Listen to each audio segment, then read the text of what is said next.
Ainda não saiu nada de oficial sobre o imposto de renda 2023. Na verdade, deve sair como em todos os outros anos, para o final de fevereiro, já que começa a declarar em março. Então a gente não tem nada oficial sobre imposto de renda 2023. Ok, beleza. O que acontece? A tabela progressiva de imposto de renda não muda desde 2016. Com isso, o salário foi só defasando, porque o salário vai aumentando. Como a tabela não muda, o limite de isenção, que antes era de não sei quantos salários, agora já está abaixo dos 2 salários mínimos. Fato, o limite de isenção está abaixo de 2 salários mínimos. Ai, Michele, será que eu vou ter que pagar imposto de renda? Eu não ganho nem 2 salários mínimos, eu ganho 1,5 salário. Estão dizendo por aí que quem ganha 1,5 salário vai ter que pagar. É verdade? Não. Ué? Não, mas até o ministro falou. Não, não é verdade. Existe uma diferença entre base de cálculo para o imposto de renda e rendimento bruto. O rendimento bruto é o seu salário. Você recebeu aquele valor ali. Então isso aí, 1,5 salário, não é a sua base de cálculo. A sua base de cálculo, ela diminui o rendimento bruto, menos o que paga a previdência e menos um valor fixo por dependente. Então, se você tem 2 filhos, você tem 2 dependentes, você, do valor bruto do seu salário, você diminui o que você paga de INSS durante um mês. E você ainda diminui R$ 189, cadê? Deixa eu ver aqui na minha colinha. R$ 189,59 por dependente. Então, quando você for fazer as contas da sua base de cálculo, se você ganha 1,5 salário, a sua base de cálculo vai estar quase abaixo de um salário, dependendo da quantidade de dependentes que você tiver. Então, não, você não vai nem ter desconto no imposto de renda. Não caia nesse pavor que estão criando de que se você ganha 1,5 salário, você já está pagando imposto de renda, você já vai pagar imposto de renda. Não, não vai. 1,5 salário não vai. Independente se mudar a tabela ou não, não vai. Porque você tem o INSS ou a Previdência para abater e ainda a quantidade de dependentes se tiver. Certo? Então, o que acontece? O imposto de renda retido na fonte, que é aquele que desconta do seu salário, só vai incidir se a sua base de cálculo, que é o resultado, né, da subtração aí do seu salário bruto, você descontar a previdência e descontar o valor referente a cada dependente, essa vai ser a sua base de cálculo. Se esse valor bater R$ 1.903,99 ou mais, sim, você vai ter desconto de imposto de renda no seu salário. Isso me torna obrigado a declarar imposto de renda? Ainda não, porque a obrigação é para quem tem rendimento tributável no ano de R$ 28.559,70 para cima. Então, se somar tudo no ano, você não bateu os R$ 28.559,70, você não está obrigado. Mas se você teve recolhimento, se foi descontado do seu pagamento, vale a pena declarar. Você não está obrigado, mas vale a pena declarar para restituir. Dependendo do valor, vale a pena. Vai deixar para o governo uma coisa que é sua? Então, nessa é que a maioria das pessoas, ou algumas pessoas falam, eu inclusive, se você teve desconto de imposto de renda no seu salário, declare. Declare, porque aí você tem a sua restituição. Ah, mas eu vou pagar para declarar imposto de renda mais do que eu tenho para restituir. Não, poxa. Aí perde um tempinho e dá uma olhadinha nas perguntas e respostas do imposto de renda, porque o imposto de renda simplificado não é difícil de fazer. Quem tem situações mais complexas, sim, lógico, evidente. Se você tem muita dúvida, sim, lógico, evidente. Agora, se você tem um pouquinho a restituir, não vale a pena você ficar procurando alguém que saiba. Vale a pena perder um tempinho aí e se dedicar a estudar um pouquinho, a entender como é que funciona. Até porque hoje em dia existe aplicativo para isso. Mas a obrigatoriedade do imposto de renda, da declaração de imposto de renda, atualmente, de acordo com a instrução normativa do imposto de renda de 2022, com o ano base de 2021, a gente só vai saber quando sair a instrução normativa em diário oficial estabelecendo o imposto de renda 2023. Até lá não tem nada oficial. A gente está se baseando no que a gente já tem desde 2016, porque as regras continuam praticamente as mesmas. O que mudou? Pensão alimentícia, que agora não é mais tributável. Se você tributou pensão alimentícia nos últimos 5 anos, pode me procurar para a gente procurar e fazer uma restituiçãozinha. Pode me chamar que a gente vai ver essa restituição. Mas, enquanto isso, muitas outras coisas não mudaram. Tipo, o rendimento tributável, o limite de rendimento tributável. A partir de R$ 28.559,70 no ano. Se você recebeu algum rendimento isento ou alguns rendimentos isentos, não tributáveis ou tributáveis exclusivamente na fonte, e a soma deles deu 40 mil ou mais, você está obrigado a declarar imposto de renda. Declarar o imposto de renda não significa pagar imposto de renda. Quando você declara, muitas vezes você pode restituir, você pode pegar de volta algum valor. Nem sempre acontece, mas normalmente acontece em determinadas situações. Então, você estar obrigado a declarar não significa que você vai estar obrigado a pagar, ok? Vamos esclarecendo essas questões, porque cada dia que passa, mais pessoas estão sendo incluídas no grupo que está obrigado a declarar imposto de renda. Outra coisa importante, também foi declarado aí, quem ganhar um salário e meio vai ter que declarar imposto de renda, vai ter que pagar imposto de renda. Sim, se for imposto de renda retido na fonte, se for a base de cálculo der um salário e meio e não o rendimento bruto, a base de cálculo, vai dar imposto de renda retido na fonte. Se esse imposto de renda retido na fonte, né, se essa base de cálculo for equivalente a um salário e meio mais, tudo bem, ok. Vai tributar realmente o salário e meio. Nem é um salário e meio, é os 1.903. Mas, esse ano de 2023, a gente vai fazer a declaração de acordo com o que a gente recebeu em 2022. Então, não tem nada a ver com o salário e meio, nem na base de cálculo. A base de cálculo é quase 2 salários, 1,8 alguma coisa, 1,9 alguma coisa. Então, para a declaração, a gente vai pegar o que foi de 2022.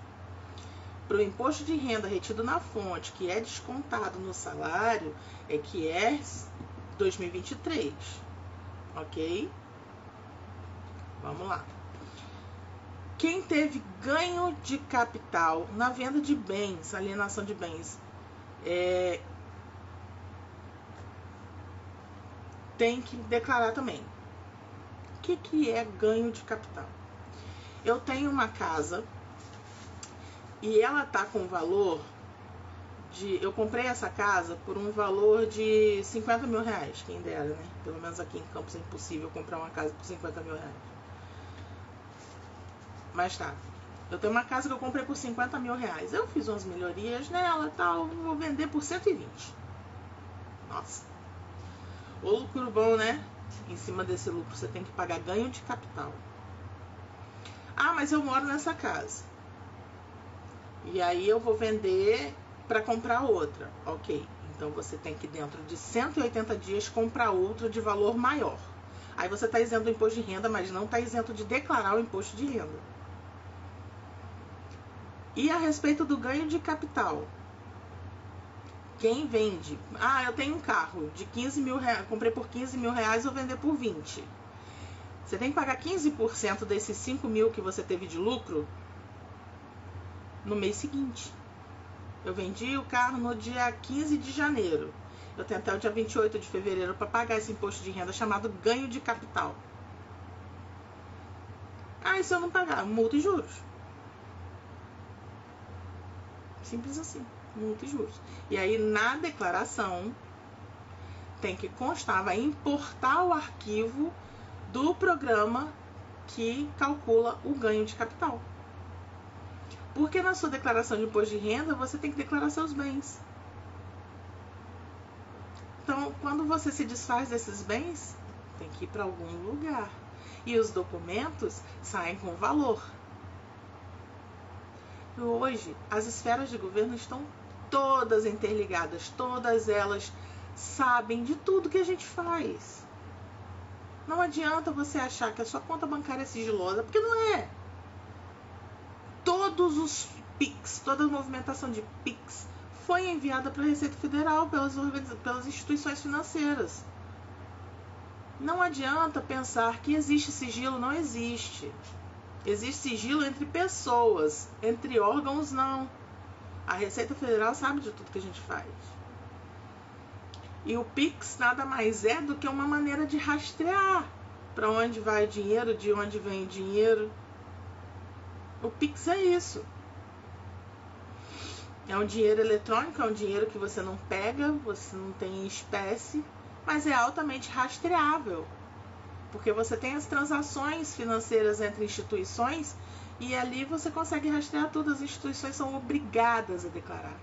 Inclusive, existe uma declaração chamada DIMP, se não me engano, que são as dos meios de pagamento. Então, todo tipo de meio de pagamento informa a Receita Federal as transações efetuadas. PIX, até assim, um MEI, um microempreendedor individual, ele não abriu conta do CNPJ dele no banco, ele recebe no CPF dele. Se ele recebe um valor acima de um determinado limite, se ele movimenta um valor acima de um determinado limite no PIX, ele já começa a ser questionado. A Receita Federal já pede assim, opa, o que foi isso aqui? Me explica aqui que ganho é esse.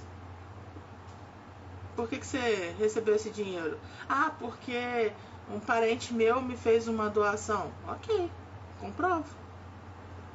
E tá tudo certo. Mas se você não comprovar, se for realmente transação comercial, e se passar os limites, por exemplo, no MEI, que tem um limite de 81 mil reais no ano, se passar os limites, você vai ser desenquadrado, vai ter toda uma questão trabalhosa, cansativa e onerosa, tá? Dinheiro. Porque vem com multa, vem com juros, vem com cobrança retroativa, vem com tudo. Então não adianta pensar que não tem fiscalização, que não tem cruzamento de dados, que você vai conseguir omitir informações financeiras da Receita Federal, porque ela tem 5 anos para te cobrar. Passou esse ano, ok, passou ano que vem, ufs. Se dentro de 5 anos ela não cobrar, aí tudo bem, ok, você conseguiu se livrar. Agora, se ela, dentro de 5 anos, nós estamos em 2023, se ela quiser cobrar uma coisa de 2019, ela pode, tá dentro da lei. E aí, se você não conseguir provar, vem multinha e juros desde lá, tá? Então, não tentem ficar omitindo coisas à Receita ou criando situações. Não é vantagem. Não é vantagem, tá? Porque uma hora ou outra pode ser que ninguém descubra, pode ser que passe batido, pode ser que o valor não seja interessante para eles, pode ser. Mas a tendência é que você seja descoberto e que você depois tenha que pagar uma multa muito alta por isso. Mas vamos continuar. O ganho de capital, que é o lucro quando você tem da diferença do valor do bem, de quando você comprou para quando você vende. Michele, eu comprei uma casa, mas o valor da casa atualizou. Meu bem, o valor da casa só atualiza no município para ele cobrar o IPTU mais caro. Na Receita Federal só atualiza na venda. justamente para você ter que pagar esse ganho de capital absurdo. Imóveis antigos, não. Então, cuidado, olho aberto com isso, porque a Receita pode vir em cima de você e o leão pode te dar uma bocanhada. Vamos mais. Quem realiza operações na Bolsa de Valores? Tá na moda comprar ação, é Magalu, é Taesa, é Itaúsa, né? Tá na moda. Nubank, que deu pedacinho da Nubank pra gente quando ele foi pra bolsa lá de fora, né? Pra bolsa dos Estados Unidos. E agora vendeu tudo, né? Vendeu todos os BDRs que eles tinham dado pra gente, os pedacinhos que eles tinham dado pra gente, eles venderam tudo. Aliás, desculpa, eles compraram tudo de volta. Então a gente, querendo ou não, a gente movimentou na Bolsa de Valores R$3,54, mas movimentou. Se eu não, por exemplo, se eu não tiver rendimento tributável nenhum, se eu não tiver dentro das obrigatoriedades, não tiver rendimento, não tiver nada para pagar imposto de renda, por causa desses R$3,54 do Nubank, eu já tenho que declarar. Eu sou obrigada a declarar. Então, outra coisa, movimentação em bolsa de valores, ganhos em cima desses valores, não é para pagar imposto só na declaração de imposto de renda, não. Esses impostos são mensais, tem que ser apurado mensalmente e ser levantado o imposto relativo a isso. Fica de olho, porque tem um monte de gente mandando você investir, porque você vai ficar rico investindo, mas não te dá o beabá da coisa. Então fique esperto. Gente que passou a... Continuando, né? A obrigatoriedade do imposto de renda. Quem passou a condição de residente no Brasil em 2022 e permaneceu residindo no Brasil até 31/12, pelo menos em 31/12, aliás, não até. Não convém pra gente, isso não é coisa de contador, isso não é coisa de conta, só tem que fazer mesmo, tá obrigado a fazer. Tem uma questão também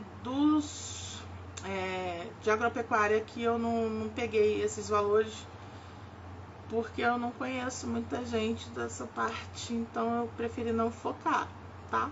Literalmente. Mas se quiser que entre no assunto, me manda um direct, que aí eu converso com vocês.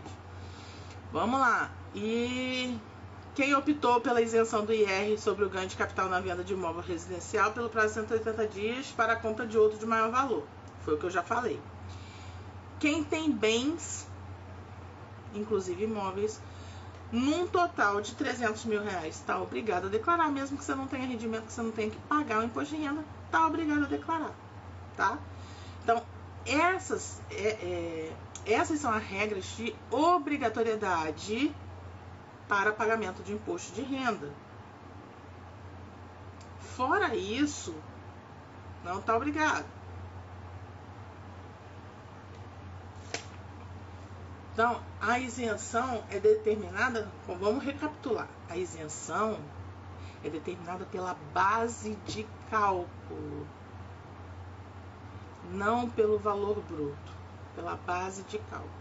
É o rendimento bruto, menos o valor da previdência, menos as deduções por dependente, tá? É isso que vai fazer você ser obrigado ou não a declarar imposto de renda. Chega desse povo maníaco, fanático por política, querendo botar culpa de um, culpa em um, culpa no outro, culpa de um, culpa no outro, e eles ficam só botando caraminhola na cabeça das pessoas. Vamos lá, eu sempre tenho dinheiro retido na fonte, mas as despesas que declaro nunca dá para receber o que tem retido na fonte, mas consigo restituir um pouquinho. Pois é, de repente eu até conseguiria mais, né, dependendo da situação. Um plano de saúde, dentista, se pegar o recibo direitinho com o dentista, psicólogo se tiver, isso aí dá para restituir também. Educação, mas educação só se for educação regular, cursinhos não entram, tá? É só educação regular. O que mais? A gente tem que torcer para mudar essa tabela, gente. Pelo amor de Deus, não tem condição. R$1.903 é muito pouco. Você imagina que uma pessoa que recebe o PIS tá tendo retenção na fonte? Não dá. Pode estar tendo retenção na fonte, né? Sim, psicólogo, dentista, consultas, exames, então. E aí, se, por exemplo, coloca um plano de saúde, de repente vale mais a pena pagar o plano de saúde, ter uma assistência e depois descontar isso no imposto de renda. Mas enfim, não tem jeito, né? Tem que pagar. Mas a questão toda que eu tô pegando também, que eu tomei a iniciativa dessa live por conta do terrorismo que estão fazendo a respeito de quem ganha um salário mínimo. É covardia demais, gente. É muita covardia que um pessoal que ganha pouco fica fazendo esse terrorismo na cabeça deles. E o pior é que o terrorismo está vindo de quem deveria acalmar. Não vale, não é legal isso. Não é legal. Mas enfim, né? A gente vai levando, a gente vai instruindo. Quem tiver dúvida, alguém tem dúvida? Sei que tem pouca gente na live por enquanto. Não sei se também vai demorar muito, porque eu já falei basicamente o que eu queria falar. Mas é isso. Fica muito terror. Muito terror. Não, e tem contador que está assustando o pessoal. Que pena. Tem contador que está assustando o pessoal, está falando que 1,5 salário tem que pagar imposto de renda. Não, gente, 1,5 salário não tem que pagar imposto de renda. Você tem que fazer continhas. Tem que fazer contas. Vou repetir mais uma vez. Base de cálculo não é igual a rendimento bruto. Base de cálculo é o rendimento bruto, menos previdência e menos as deduções. Se a base de cálculo chegar a 1.903, sim, tem imposto de renda retido na fonte. Se a base de cálculo não chegar a 1.903, não tem imposto retido na fonte. Teve imposto retido na fonte? Declara, porque se der para restituir, você vai restituir. Se você ganhar pouco, provavelmente você vai restituir. Então, declara imposto de renda. Tudo bem? Podemos ir então? Live pequenininha, mas eu já falei tudo que tinha que ser falado. Obrigada pela presença de quem esteve por aqui. Eu vou fazer um resumo, vou jogar no grupo do Telegram, que eu vou botar o link na bio. Quem quiser fazer parte do grupo vai ser muito bem-vindo. Obrigada, beijo, fiquem com Deus.